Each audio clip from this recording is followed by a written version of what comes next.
right. Let's see what we get here. Gotta get that first one done, right? Let's see who we have.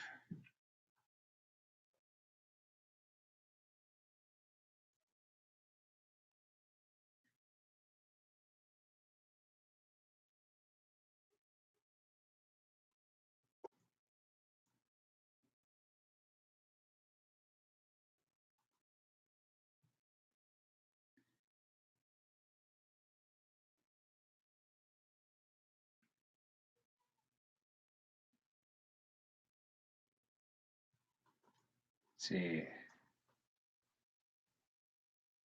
Looks like I'm here right now, which is okay.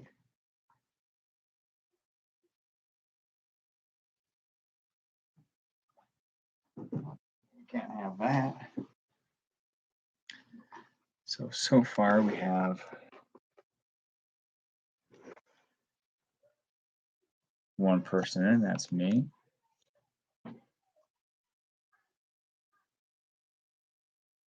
All right.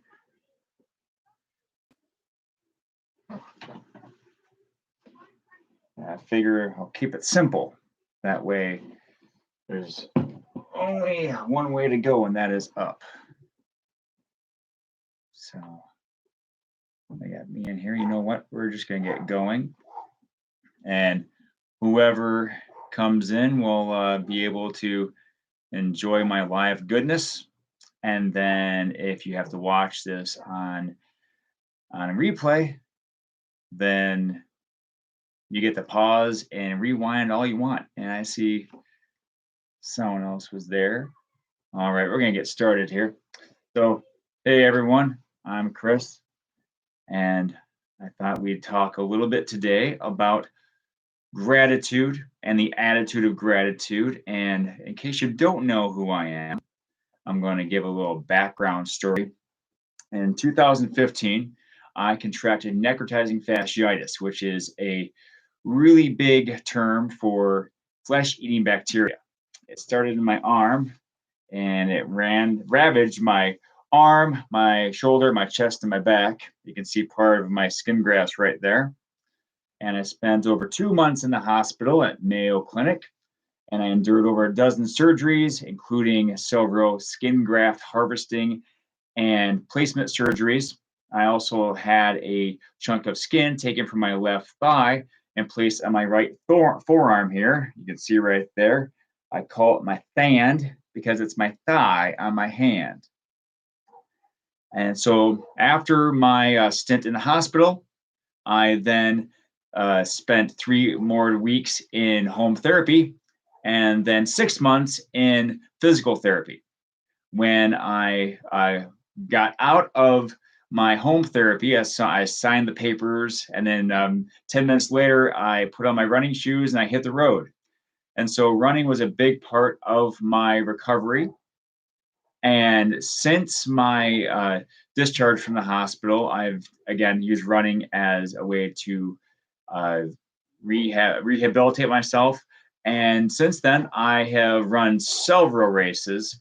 I have attained several PRs, which are personal records, and even beating times I had run before I was in the hospital.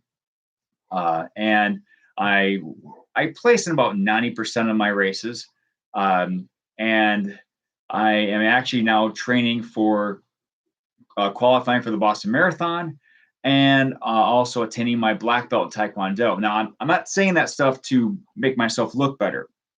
I'm sharing it because without any positivity, without any sort of attitude of gratitude, I would not have been able to complete those accomplishments. And that's what I want to talk about today. There is a science to gratitude, and actually there was a study that was conducted by UC Berkeley a couple years ago, where they had some subjects practice some attitude of gratitude strategies like writing thank you notes, and they found that gratitude actually wears away those toxic emotions that we have. And also, the effects of gratitude last a lot longer than just that moment of practicing. You could write a thank you note and have the effects last a lot longer than just the few minutes it took to write it. Now, it takes some time to develop, but like anything, but after a while, those effects take place, and they can be very beneficial, not only to you but to those around you. And that's what takes me to tag today. We are in a society that is all about me, me, me. It seems like it is, but especially in this pandemic, we're finding that a lot of people are more giving now. And as they're giving, we should be offering our thanks, and being more grateful can help everyone the world over if it cares enough. And that's what I want to talk about today. The T in TAG stands for take account of all the good things in your life. That's just not the big things, but the small things as well. For example, I love God, my family. I'm thankful for their health, my house, my career. And in the hospital, I was thankful for those things, but I also took account the small things. For example, the first time I was able to walk after my surgeries. The hospital pizza was surprisingly spectacular. I could not believe how good it was. Also, just seeing smiling faces, Netflix shows. This was around the time that the first season of Daredevil came out. And man, I had time to binge. And then there's beer, but that's a story for another time. And so now I am thankful for the feel of new running shoes. I'm thankful for whenever I walk downstairs and it's not snowing. I appreciate just the thank yous I get from my students. Now, that may not seem like a lot, but sometimes a day can be rough, and just getting that thank you from someone can mean the world to me. And so, what about you? What are some things that you are thankful for? I'm excited to see what you have to share, and maybe that's something that I can take into account and be thankful for myself. So, what's something that you find that you're appreciating now, or maybe during this pandemic you found, wow, I really like the kids being at school. I'm an online teacher, and I used to have a house all to myself. It was amazing. And not that I don't love my kids and my wife, but having some peace and quiet to do what you need to do and not have to worry about anyone being too loud, it's nice. So I'm hoping I love the kids. I love my kids, but I'm hoping they go back to school in the fall, not only for their sake, but for mine. So hopefully you've thought about some ways to take account of all the good things and big things and small things that you have in your life. And then that takes us to A.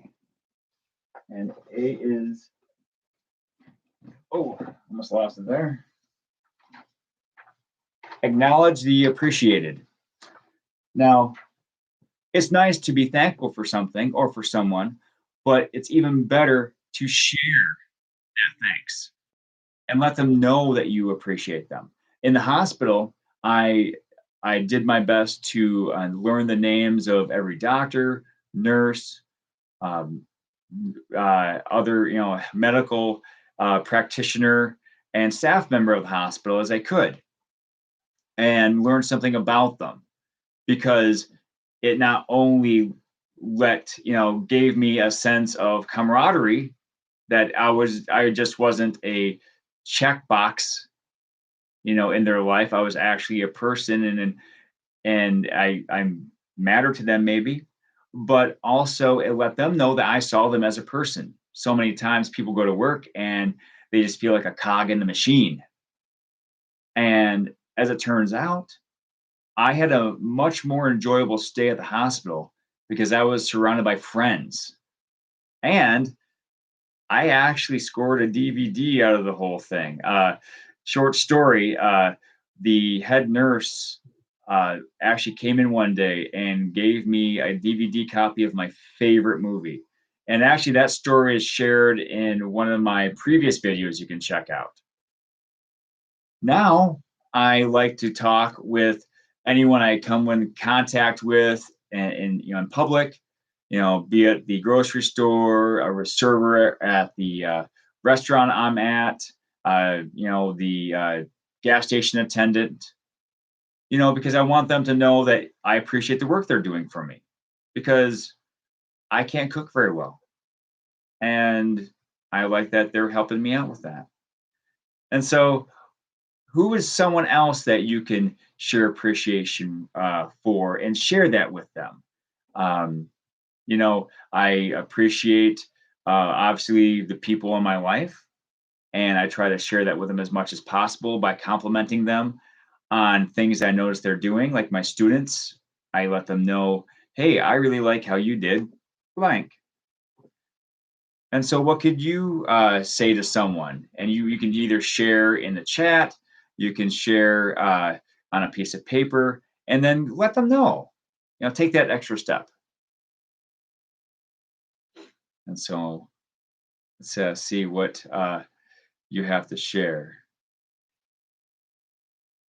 It's funny how once you get started on this journey, that it can really snowball and you can find yourself doing it almost automatically. So I'm hoping this practice sticks with you. All right. So the final letter in tag is of course G, and that stands for hey, you are so strong for the price they paid for you. Give someone else something to be grateful for. Now, it's good to appreciate what someone does for you and share that appreciation with them, but then take that extra step, do something for them. In the hospital, I reached out to everyone that I could with a note of thank you, and I tried to give them ease that I was okay, and hopefully that carried, that was meaningful to them. We can all only do our best, and then hope it leads to a positive conclusion. Nowadays, I do my best to make people smile when I'm talking with them, either by telling a really bad joke or doing something nice for them by opening the door for them. In this day and age, uh, being friendly and being kind and being empathetic is more important than ever. So, sending someone a random note, random letter, if you know someone who might need a little help, you might send them a little money if you can afford it. Send them a gift certificate or gift card to their favorite restaurant. Especially parents of young children. That's a huge help. Being able to relieve someone of one night of cooking means more than you think. And so, think about what you can do for someone and maybe share that in the chat, or you can write that down in a little ledger. If you have a journal, write it there and share what you would like to do for someone. And then try to make that a practice. Because if you do that for someone, there's a good chance that they could do it for someone else. And then the game of tag is being played, which is what we want. So this is what I just wanted to do. I wanted to touch base with you and see how you're doing and share this method of gratitude, this attitude of gratitude with you. If you did appreciate this, please like and share with anyone with whom you'd like to show gratitude, and put down in comments what things you would like to do to show this. Uh, any chance you want to share this video, that would be greatly appreciated. I want to help out as much as I can in this time of need. And so that is basically all I have. So thank you for joining me. And now, as the game of tag is played, you're it. So have fun. Oh yeah, it's wrong mouse. I should really learn how to do this.